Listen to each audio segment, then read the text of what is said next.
Like,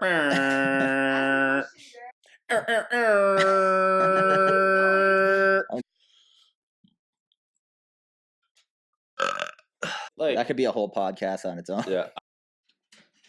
I guess Nyla, get upstairs. Yeah, and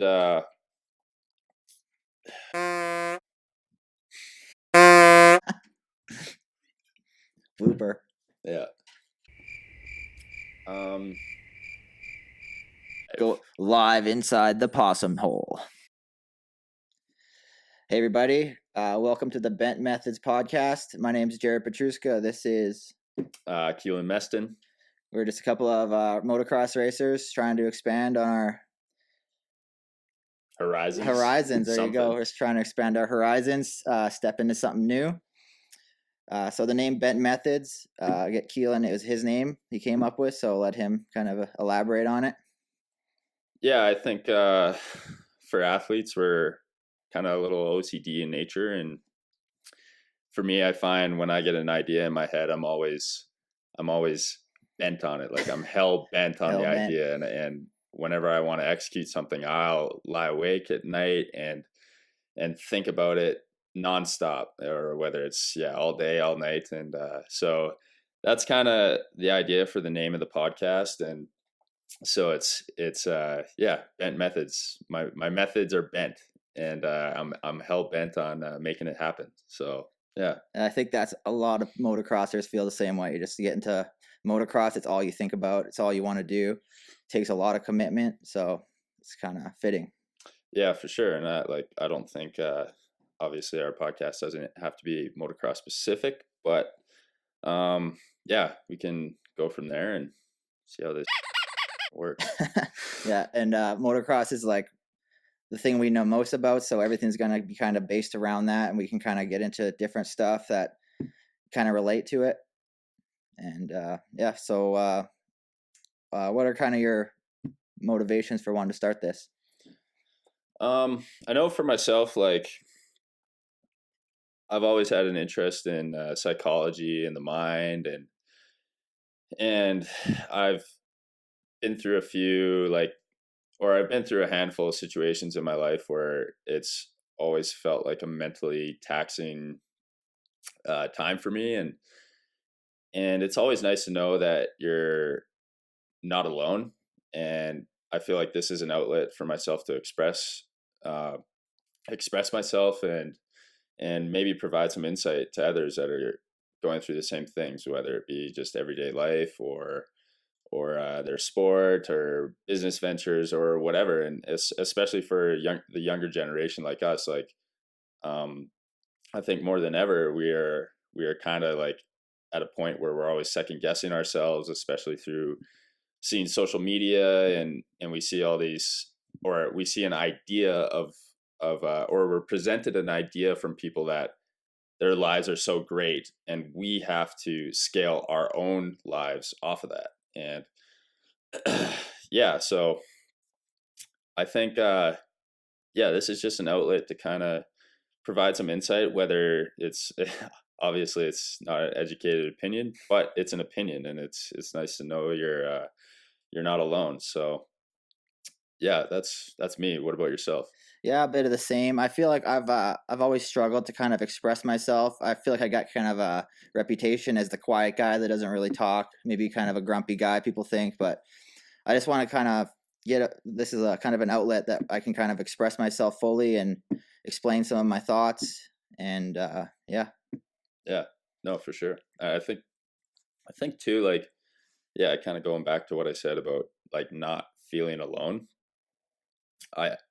I think that's important, especially like for the people that do follow us on social media, and obvious, not to like toot our own horns, but we are like, there are people that look up to us, and it may be only a small handful, but I think it's important to that if we can provide some insight to them, because they look up to us for a certain reason, and it's maybe they want to be like us or whatever.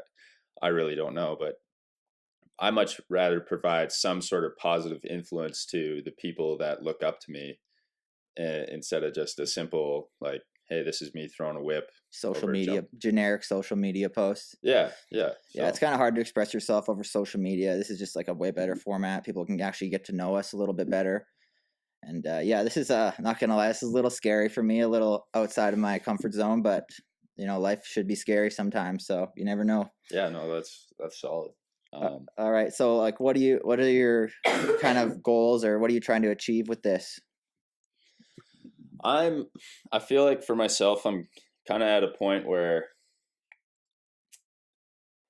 I don't really know like what's next or how to progress my race career or even just like what's next for me in life. And I've done various jobs over the course of my youth, and anything from driving semis to running cranes or doing rig work, and I think it's good like to kind of dive into that stuff and see if you like it or not, or just try new things. But with each thing I try, or each job I approach, I kind of, yeah, I learn what my flavor is. And I've kind of found that like, especially with racing, I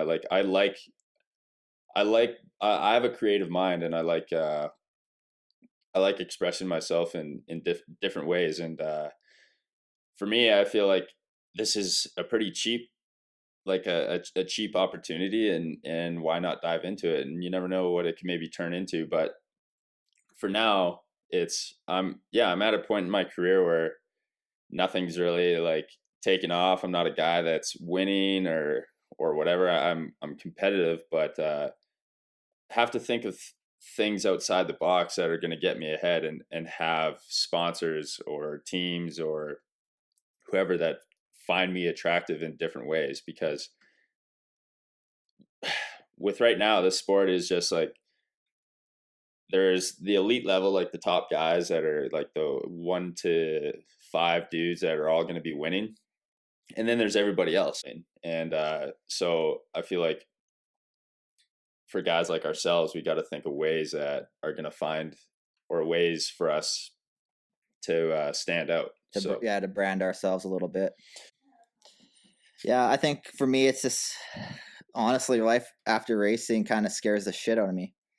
It's I don't really know. Like, I feel like I've put so much of my life into the sport, and having not having that is pretty terrifying. So just to find a kind of a better way to, this is a good way to like enhance your communication skills and kind of build on all your stuff. So yeah, I think this is a good creative outlet for us. that's a good blooper. Use like, for example, because we're kind of talking about like the entrepreneurial side of sports and stuff, and could totally use, they're like Dean Wilson's Yeah, a I was gonna perfect say. example. And that's one guy that has like totally went outside of the normal realm of racing. Like, everybody is so consumed by the idea that I have to train so hard as a kid. Family spends thousands, millions of dollars, however much money, to get to a certain point.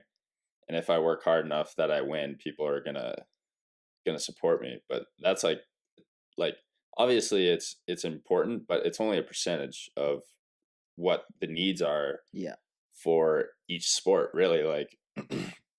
Like bottom line is, we are here to sell product, and the main thing being motorcycles. Like, we are here to sell motorcycles to grow the sport. Like, that is our purpose as athletes, is we are salesmen.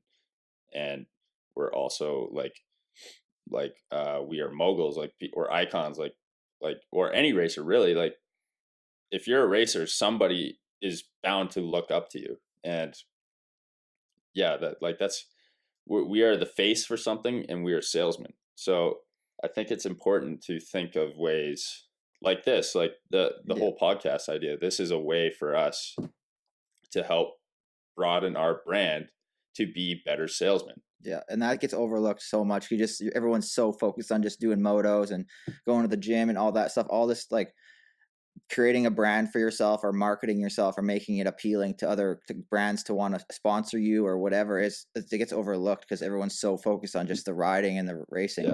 because yeah, that's the main thought is if I do this good, I'm going to make it. And that's only true if you're a top guy, Yeah. right? Oh, exactly. And that's where like I think a guy like Dean is really inspiring.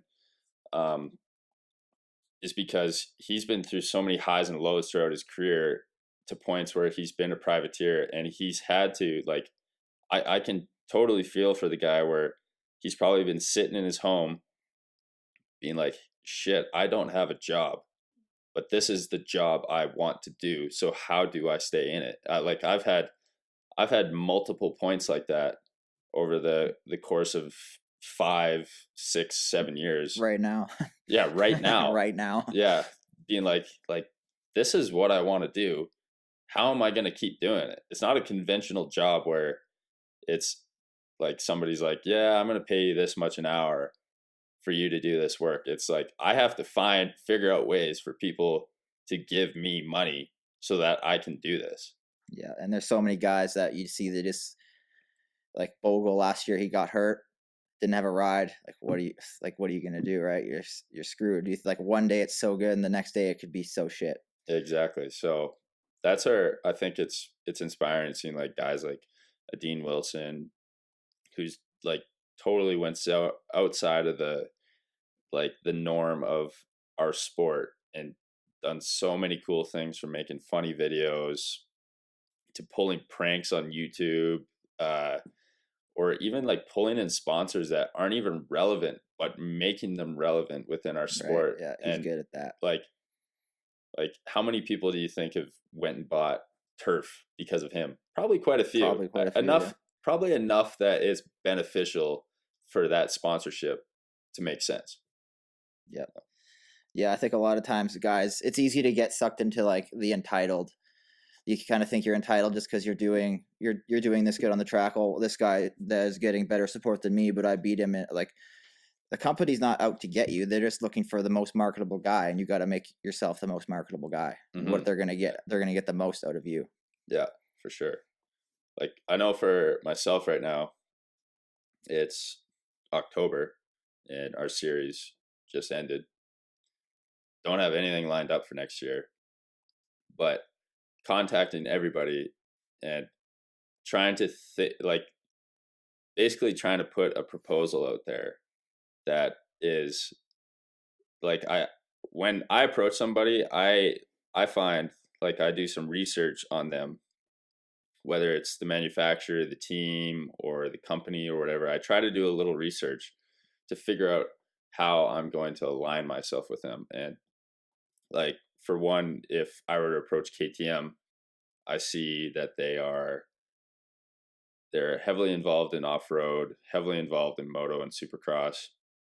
And basically their mission statement is they are a racing company, whereas their sister company Husqvarna is more of like a lifestyle company. They're trying to sell an idea, like they're trying to sell an idea that behind their brand you can build a lifestyle with a bike, and whether that's um, going on camping trips or having a grocery getter or runner having a commuter around town. I find that's number one is like researching the company and then figuring out, I guess, like your brand, like your personal brand and what it stands for, and then how you are going to align with that company.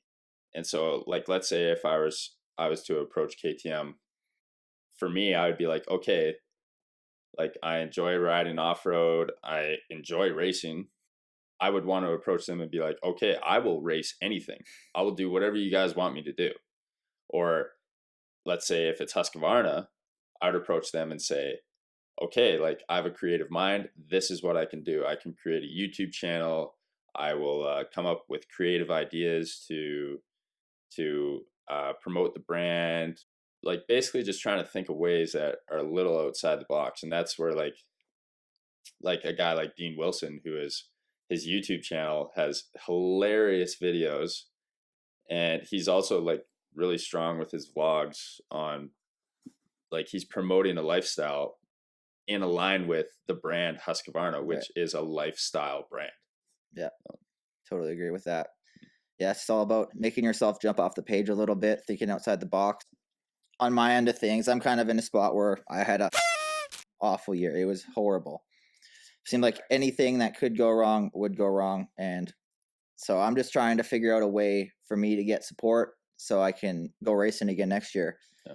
It's not easy, especially when you don't have results, and it seems like Well, it's tough too when you did the first round and had a setback, crashed out, and injured yourself, and that was so long ago. And people like forget you like that. Like, yeah, I feel like I already forgot about Jason Anderson, and he just raced Designations. Yeah, for sure. But Monster Cup happened last night, and he wasn't probably there. everybody forgot about him. So it's like constantly trying to stay in circulation. And yeah, for sure. And like I had good results in 2018, but yeah, like you said, that's quickly forgotten. People, there's so many good guys out there that it's pretty easy to get overlooked, and it's got to make yourself stand out.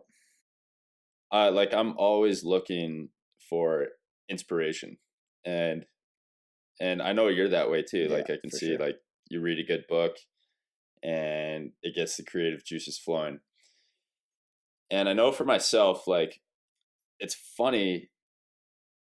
I feel like a couple weeks ago, or maybe a few weeks ago, I had like this small epiphany where I was watching, like, I follow Gary V on Instagram. Yeah. He's hardcore. Yeah, like, he's intense, but it's funny, like when I watch his stuff on Instagram or whatever platform he has, I find it's like I'll listen to his stuff and then I'll be like, yeah, no, like I get it, like it makes sense, like, yeah, that's what you have to do to be successful or to get the ball rolling or to make a step. But then it's like there's no actual execution. And I know, like, over the years watching his stuff, he's always like he's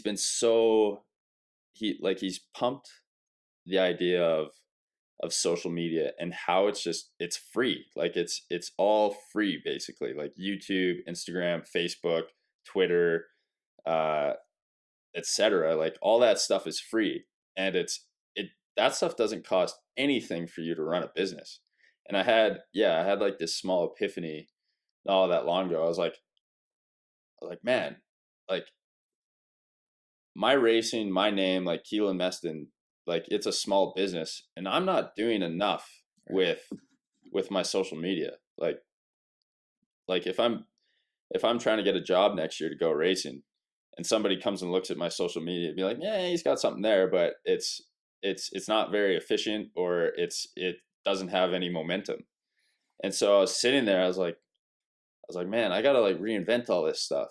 So then I started doing like some self-reflection on I guess my own personal brand and my own personal business. Like, I guess you could call my name, like, Keelan Meston is my business, and my racing is my career. And how would a company look at me? Like, what would they think? Like, what would their thoughts be? So I try to put myself in their shoes. And then yeah, uh like the entrepreneur in me just like it started rolling. Like I was like, okay, I gotta fix this with my Instagram. I gotta fix this with my Twitter. I gotta fix this with my Facebook. And so I kind of reinvented all that stuff a little bit. And I even opened up a YouTube account and hoping to start posting like just some raw videos here and there, whether it's like GoPro footage, a few stupid funny videos here and there. And you got like, some good ones. But then I was like, also at the point too where I was like, I don't want to be just like everybody else. I'm not the most aesthetic pleasing rider to watch on a dirt bike. Like, you look like a praying mantis. Yeah. That's what you look like. tall and gangly, like a kind of heavier set, or not heavier set, but big and bulky and look just goofy. And I don't throw mean dirty whips or oppos or any shit like that. And so like not too many people are probably going to scroll through my YouTube to see me throw a badass whip or something. So I was like, but I want to stick true to myself. Like, I think that's the thing, is like trying to work into your own brand and like what makes you unique. And I know for me, like I've always worn my heart on a sleeve, and I always try to do that, whether I do an interview with somebody, or I try to put something out there, whether it's writing a little article. And I always try to wear my heart on my sleeve, because that's how I try to approach my racing. Like, I'm passionate about it, and yeah, I want there to be an emotional aspect tied to it. And this, I feel like starting this podcast is a great way to do that. Like, I've I've always had this yeah, that side to me, and this is a great way to express myself. And it's funny, like, how it kind of came about. Like, it's funny, like, I made that post on Facebook, asking some of my friends and followers, being like, hey, like what would you like to see more of, like, or what do you feel like our sport is lacking, or like just sports in general, like everybody's so, like, putting out vlogs or putting out edits or whatever, like what would you personally like to see? And then I, like, had remembered that your wife Dom was like, had said that you wanted to start or you had an idea of wanting to start a podcast. And I remember that, and then I texted you, like, right after I had made that post, and you were like, Yeah, I saw the tweet and I was like, I was driving though, so I was like, I was gonna text you when I got home. And I was like, yeah, I had this idea for a while. I want to do this podcast. I think it'd be good. And you're like, yeah, it's kind of funny. It's like how things work out. yeah, But yeah, we made this. We painted this mural like a year and a half ago now. Or I didn't. I don't take any credit for this. This isn't me. This is my wife and a couple buddies. But I'm like, yeah, it'd be sweet to have a podcast in front of it. Then when you come over, we're talking about doing a podcast. He's like, yeah, we should just like do it in front of the mirror. I'm like, yeah, I had the same idea. So yeah, it's kind of funny, but so now it's probably gonna, like, generate into a multi-million-dollar oh, business, easily, and yeah. we'll be out of the basement and into a giant building Yeah. with big glass windows overlooking the city skyline. Yeah. So, Yeah, I also feel like there's a bit of a void in the sport, like where people just put out like all their good results and they want to post the good stuff on social media. So I feel like this is a good place where we can talk about like the struggles, mhm. kind of get in behind the scenes. Yeah, it's not really easy to do that over like Instagram or whatever with short clips, but I feel like we can kind of work through kind of what we're going through, and kind of maybe people can find some relevance to it and help them in their own way. Yeah, that's a good point. Like, I think when you watch, or yeah, like when you see other racers Instagrams or whatever, um you generate this idea of what their life would be like.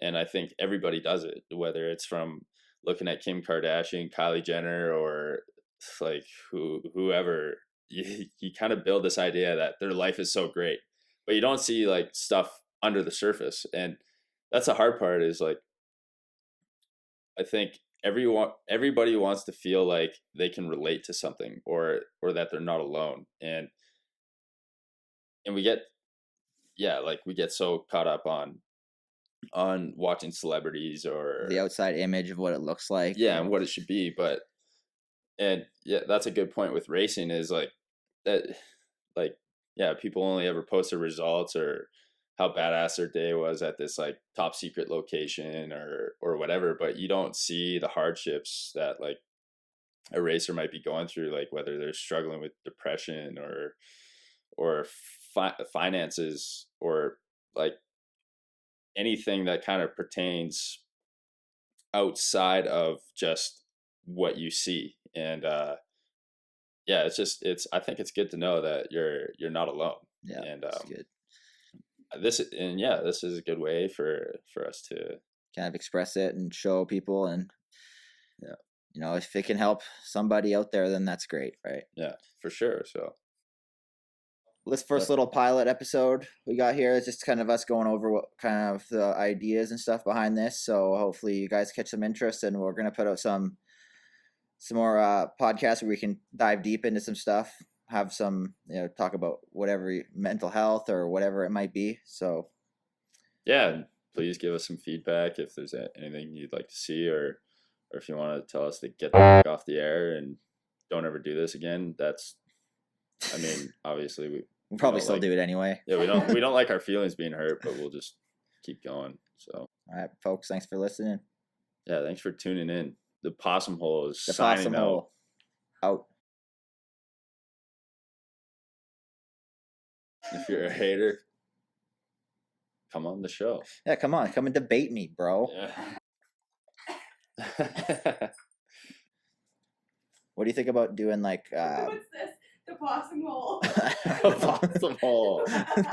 We have to have a gang symbol. To you by nobody. Brought to Buddy. Brought to you by Mind Graphic Communications. Like my Juice has been sitting here for a while. They didn't pay for that. Oh, Yeah, turn your Topo Chico around. They didn't pay for Yeah, that no shit joke. either. Yeah, it could be back here. Although we'll accept. Brought to you by Topo Chico. Brought to you by Nyla.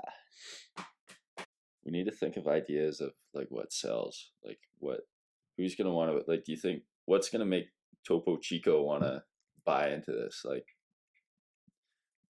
sex always sells. There you go. We could just film something right now. Yeah. Oh.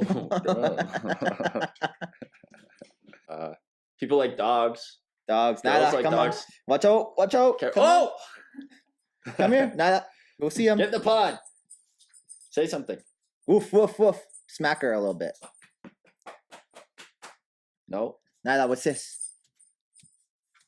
Oh yeah. There we go. She's Yeah. in the pod. She's in the Possum Hole. Fuck. What time is it?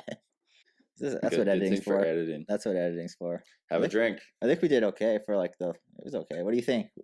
Pretty shitty. It But was like good? that's the nice thing is we can edit all this. Yeah. That's gonna be a blooper too. Actually, I wrote some shit down. I wish I could open my phone, but Is it dead still? Oh, it's over there. it's filming. It's We're just forced. gonna be like, yeah. What happened here?